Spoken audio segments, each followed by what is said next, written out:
Astronomie, astrophysique, cosmologie, astroparticules. Ça se passe là-haut, par Eric Simon. Un couple de trous noirs supermassifs tapis au cœur d'une galaxie issue de la fusion de deux galaxies vient d'être mis en évidence par des astrophysiciens américains.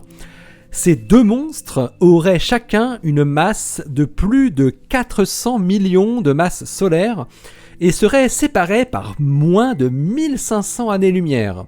Cette découverte est publiée cette semaine dans The Astrophysical Journal Letters.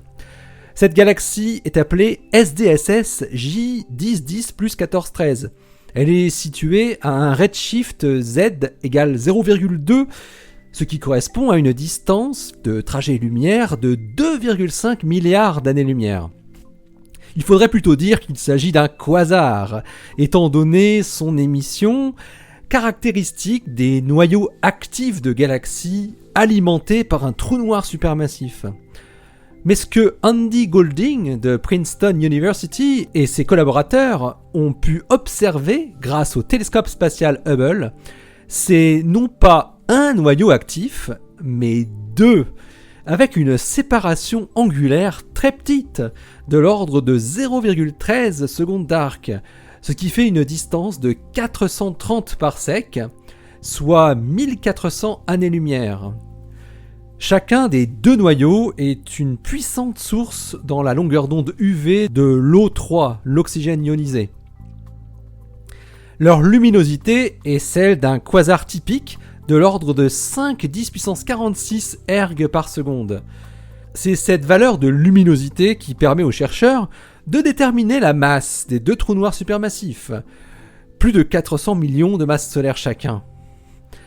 Les trous noirs supermassifs, dont la masse est comprise entre 100 millions et 1 milliard de masses solaires, doivent théoriquement être les sources dominantes de ce que les astrophysiciens appellent le fond diffus d'ondes gravitationnelles. Ce fond est à l'image des fonds de rayonnement micro-ondes, le CMB, de rayonnement optique diffus, l'EBL, ou encore du fond primordial de neutrinos, le CNB. Un rayonnement qui baigne tout le ciel. Ce rayonnement d'ondes gravitationnelles dans lequel nous sommes immergés se trouve à très basse fréquence dans la plage des nanohertz.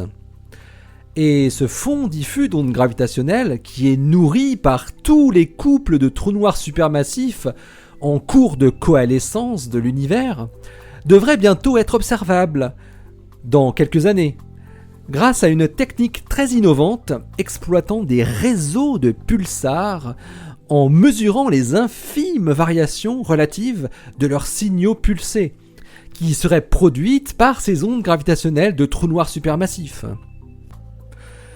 Mais on a encore peu de données sur l'amplitude attendue de ce fond diffus d'ondes gravitationnelles, par manque d'observation de couples de trous noirs supermassifs dans la bonne plage de masse. Et le couple de trous noirs de SDSS J1010 plus 1413 fait partie de ceux-là, et va donc permettre d'affiner les performances attendues de la méthode des réseaux de pulsars.